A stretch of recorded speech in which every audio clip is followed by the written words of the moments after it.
जय श्री कृष्णा। आज मैं आपको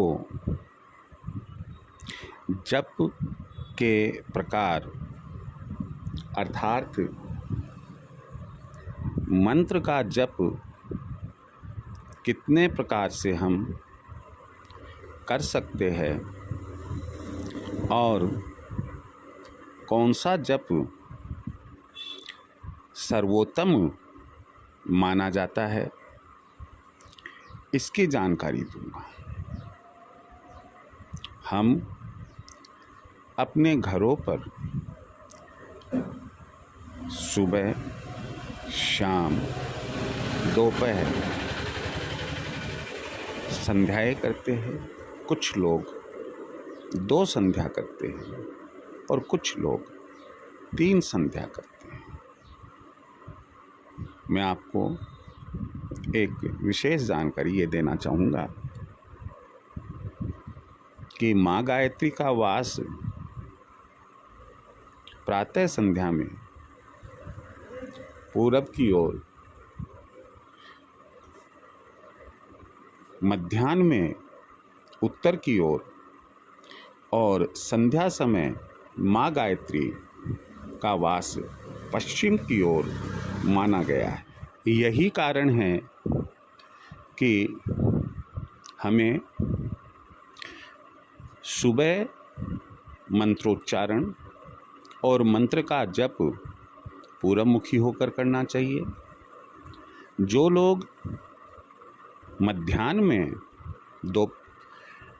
में यदि संध्या करते हैं तो उन्हें उत्तर की ओर मुंह रखकर जप करना चाहिए, और यदि सायं समय संध्या करते हैं तो उन्हें पश्चिम की तरफ मुंह रखकर मंत्रोच्चारण और मंत्र का जप करना चाहिए।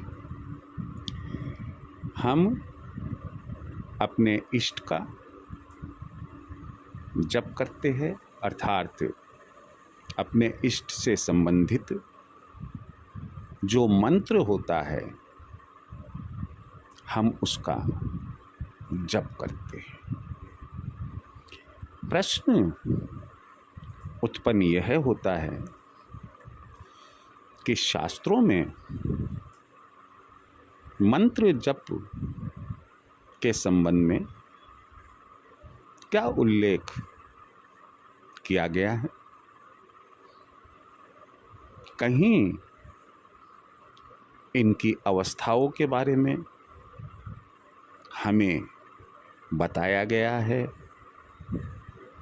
या नहीं, और यदि हाँ तो कौन कौन सी अवस्थाएं यानी कि कौन कौन से प्रकार मंत्र जप के होते हैं, और उनमें सर्वश्रेष्ठ अवस्था, सर्वोच्च कोटि की अवस्था कौन सी होती है। हम इसी की जानकारी आज आपको शेयर करेंगे। आपने मेरा चैनल सब्सक्राइब नहीं किया है, आप पहले उसे सब्सक्राइब कर दें, शेयर करें, लाइक करें। आपके यदि कोई कमेंट्स है तो निश्चित रूप से दें। मंत्र जप 3 प्रकार का बताया गया है। एक वाचिक जप, दूसरा उपांशु जप और तीसरा मानसिक जप। जब तक हम इन तीनों के बारे में नहीं जानेंगे तब तक नहीं कह सकते कि कौन सा जप हमारे लिए सर्वश्रेष्ठ, सर्वोच्च कोटि का होगा। सबसे पहले हम लेते हैं वाचिक जप। जब कोई व्यक्ति मंत्रोच्चारण अपनी वाणी द्वारा सस्वर बोलकर करता है और उसका बोला हुआ मंत्र आसपास के क्षेत्र में जो व्यक्ति बैठे हुए हैं या कोई भी काम कर रहे हैं उनको सुनाई देता है, ऐसे मंत्र को हम वाचिक जप कहते हैं। सावन मास में शिव मंदिरों पर ओम नमः शिवाय मंत्र का जप होता है और जितने भक्त लोग मंदिर पर बैठे हुए होते हैं वो सब लोग जोर जोर से उच्चारण करते हुए ओम नमः शिवाय, ओम नमः शिवाय का मंत्र बोलते हैं। यह जो शिव जी का मंत्र है, जो इस तरह से बोला गया है, इसे ही वाचिक मंत्र कहते हैं। आप घर पर माँ गायत्री का मंत्र बोलते हैं, भगवान विष्णु का मंत्र बोलते हैं, माँ लक्ष्मी का मंत्र बोलते हैं या और कोई मंत्र बोलते हैं और पूजा कक्ष में आपका बोला हुआ पूजा कक्ष में भी सुनाई दे रहा है और हो सकता है कि आपका स्वर तेज हो तो बाहर भी सुनाई दे सकता है। यह जप ही वाचिक जप होता है। यहाँ पर मैं आपको बता दूंगी कि 3 प्रकार के जप मैं आपको बताने जा रहा हूँ। उसमें तीसरे नंबर पर यह जप आता है। इसे हम निम्न कोटि का जप भी कह सकते हैं। कारण है इसका कि जो वाचिक जप होता है उसमें साधक अपना मन और मस्तिष्क एक साथ जोड़कर मंत्र का जप नहीं कर सकता है। मंत्र जप करते समय मन उसका कहीं है, दिमाग यानी कि मस्तिष्क कहीं है, बोल कुछ रहा है, जो मंत्र बोल रहा है, कुल मिलाकर एकाग्र चित्तता उसकी नहीं रहती है। यही वाचिक जप होता है और इसीलिए इसे हम तीसरे नंबर पर रखते हैं, तीसरे पायदान पर रखते हैं। निम्न कोटि का जप होता है। दूसरा जप उपांशु जप कहलाता है। किस प्रकार हम मंत्र जप करें कि जिसे हम उपांशु जप कह सकते हैं? इसके लिए शास्त्र कहते हैं कि जब हम जीभ और कंठ से, होठ से बुदबुदाते हैं, केवल मंत्र उच्चारण की ध्वनि स्वयं के कानों तक ही सुनाई देती है, ऐसा मंत्र जप उपांशु जप कहलाता है। लेकिन यहाँ पर भी आपको मैं ये बता दूं कि ये भी दूसरी पायदान पर आता है। क्यों?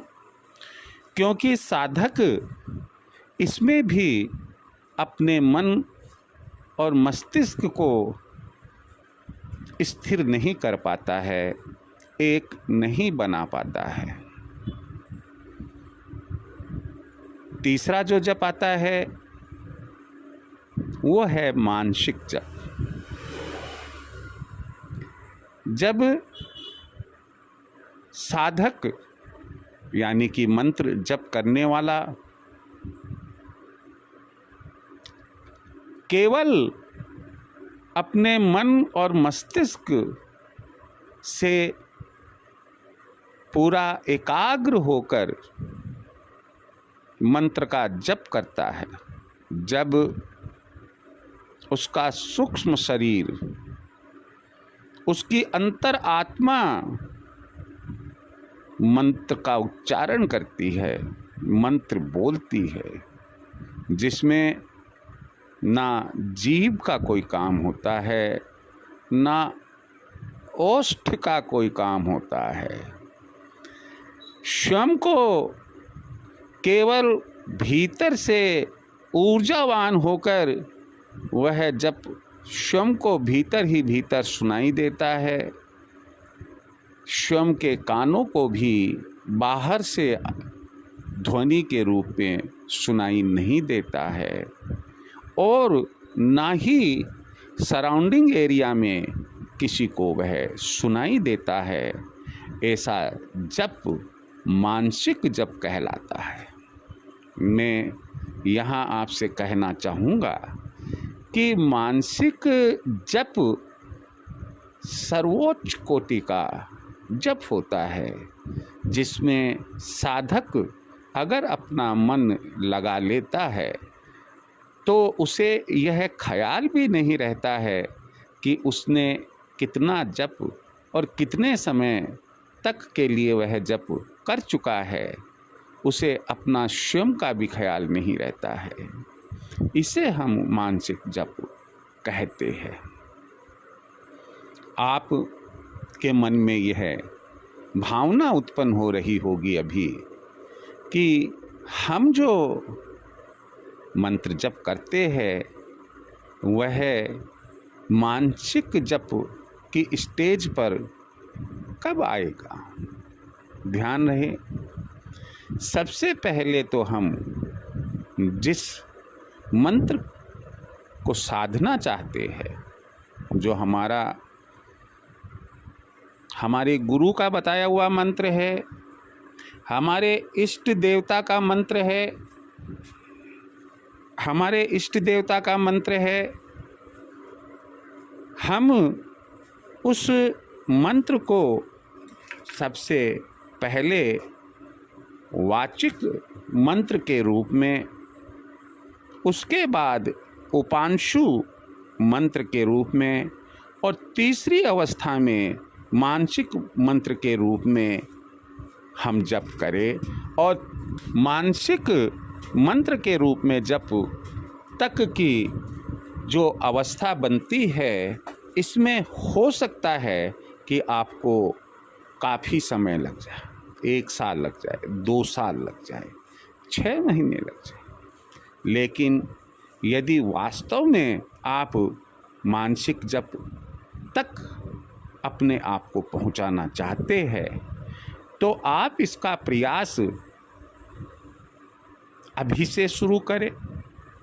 आपका ध्यान बटेगा, आपका मन भटकेगा, आपके उच्चारण गलत हो सकते हैं। बार बार आपको अपने मन और मस्तिष्क को खींचकर भीतर की तरफ, हमारे सूक्ष्म शरीर की तरफ लाना होगा। अगर हम यह प्रयास अभी से शुरू करते हैं तो संभव है कि हम कुछ महीनों में ही मानसिक जप की अवस्था में पहुंच जाए। और यही सार्थक जप भी होता है, सर्वश्रेष्ठ जप भी होता है और सर्वोच्च कोटि का जप भी होता है। मुझे उम्मीद है कि आपने इन तीनों प्रकार के जप और किस तरीके से इन्हें किया जाता है समझ गए होंगे। और साथ ही साथ आपके लिए कौन सा जप ठीक रहेगा यह भी आप भली भांति समझ गए होंगे। आपके उज्जवल भविष्य के लिए प्रभु से कामना करता हूँ।